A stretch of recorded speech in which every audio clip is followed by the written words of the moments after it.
mondial de la l'équipe pour Muchili le Kenyan.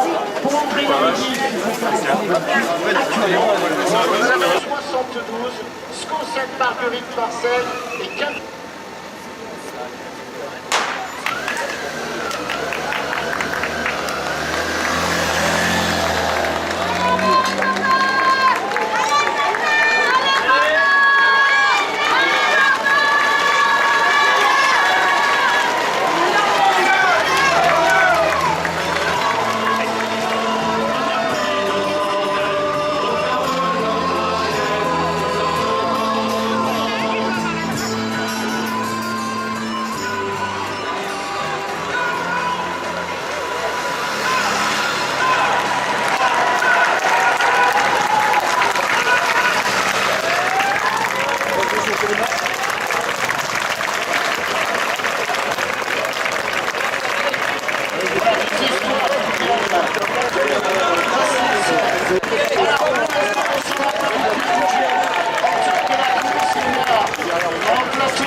Le champion de France de marathon 2015 à Rennes, également le champion de France élite, l'an passé basque sur 100 000 mètres. Le groupe de tête légèrement en retrait pour l'instant.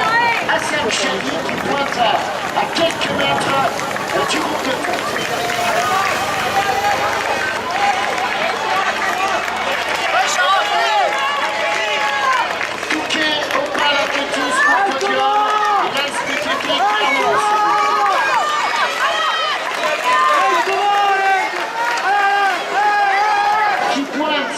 À 300 mètres, les coureurs sont environ à 100 mètres derrière la voiture qui assure la sécurité et qui donne également une indication chronométrique pour vous le public.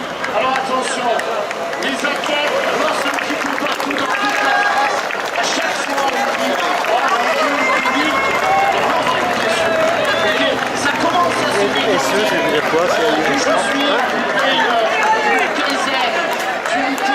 suis une quinzaine qui compose le groupe de tête.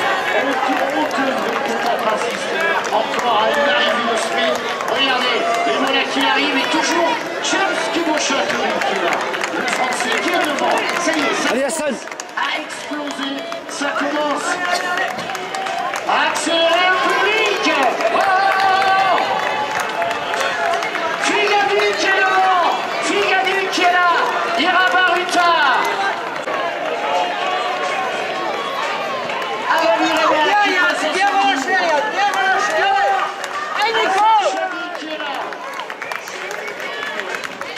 Vient d'être lancé, c'est normal.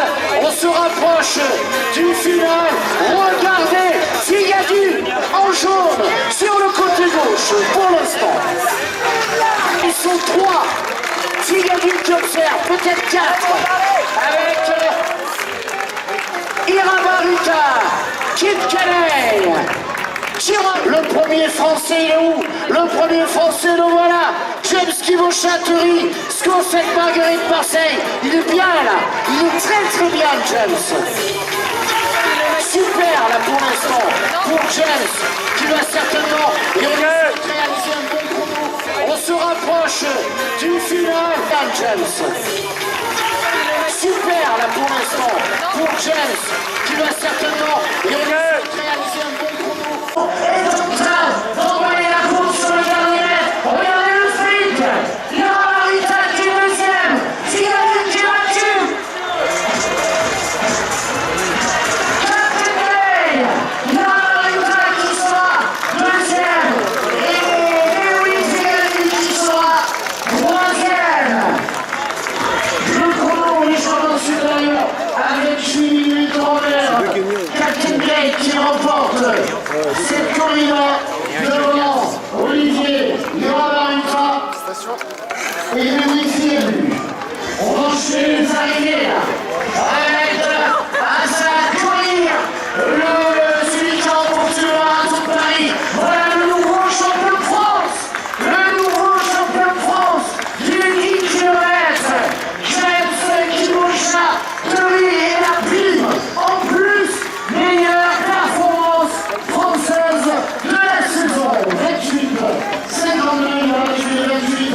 57 de Joël Durand. Voilà le vice-champion de France maintenant de la spécialité du 10 km qui termine.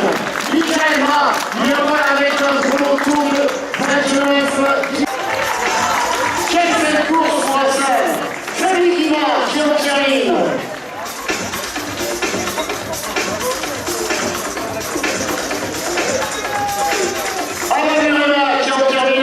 Freddy, aujourd'hui c'était vraiment une course de très très haut niveau.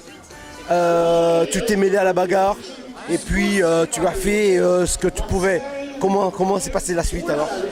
Ouais, c'était dur. Là la saison elle est longue, je suis fatigué. J'ai un peu mal partout mais bon on fait ce qu'on peut. C'est parti très vite, j'ai décroché du groupe. Et après j'étais tout le temps en sage patate et du coup après je suis revenu sur les mecs un par un. Moi je pense franchement s'il y aurait eu encore 5 km de plus, la troisième place c'était jouable mais c'est un 10 bornes, c'est pas un 15. Et est-ce que tu as profité de cette intensité pour tenter de t'accrocher et améliorer ton record sur 10 km sur route je parle? Ouais non je pensais faire mieux que ça qu'aujourd'hui mais bon bah, je sais pas, il y avait un peu de vent, c'était dur. Puis la saison se termine, ça fait du bien aussi. Ok, et est-ce que tu es dans ta forme actuelle? Est-ce que les sensations ont été bonnes aujourd'hui? Non, aujourd'hui je n'ai pas les sensations de défense, ça c'est sûr. Je suis loin d'être là je suis à 90% je pense de mon niveau. Mais bon là la coupure arrive donc c'est bien, on va couper, on va se reposer et repartir sur une saison. On peut pas être bon partout, champion de France sur piste. Non mais je voulais dire en fait, est-ce que c'était négociable quoi, enfin un podium aujourd'hui? Oui, sur le papier j'avais pensé à la troisième place, que c'était jouable, parce qu'il y avait quand même des costauds du monde. Mais bon moi ma saison elle a commencé vraiment début janvier, j'ai fait les Europes avec le club, les France, tout ça. Donc on peut pas être bon toute l'année. Voilà, donc moi je pense que je suis un des plus réguliers à ce niveau-là, donc il n'y a pas de souci. Merci. Merci Freddy. Il y avait de la concurrence, il y avait du très très haut niveau.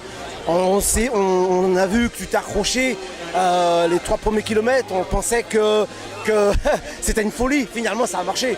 Très beau chrono. Oui, déjà sur le papier avant la course, j'avais regardé les engagés au niveau français. J'étais content de voir qu'il y avait quasiment tous les meilleurs. Donc c'était l'occasion de prouver ce que je pouvais faire. Après j'ai vu qu'il y avait aussi beaucoup d'étrangers. Ça m'a un peu inquiété parce que j'ai pensé que les Français qui étaient meilleurs que moi allaient profiter du groupe pour me lâcher au début.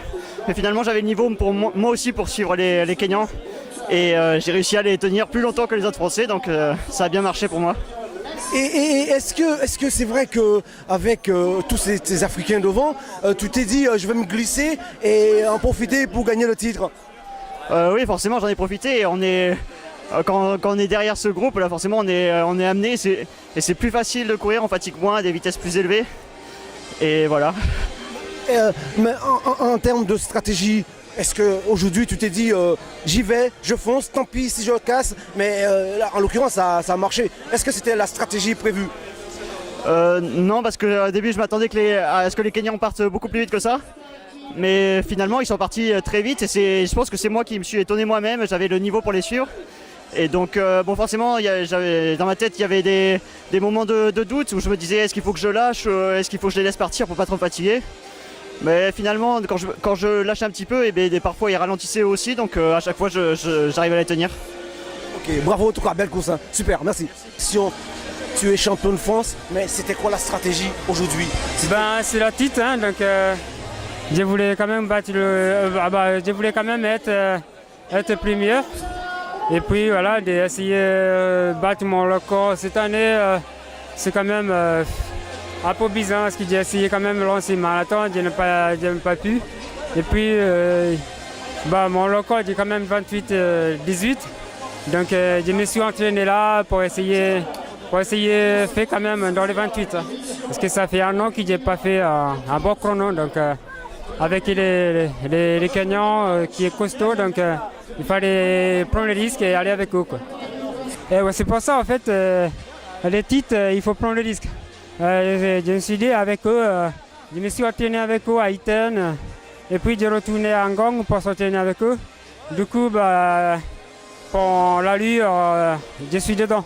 Mais il y a juste essayer prudent et d'essayer qu'on laisse contact pour la victoire.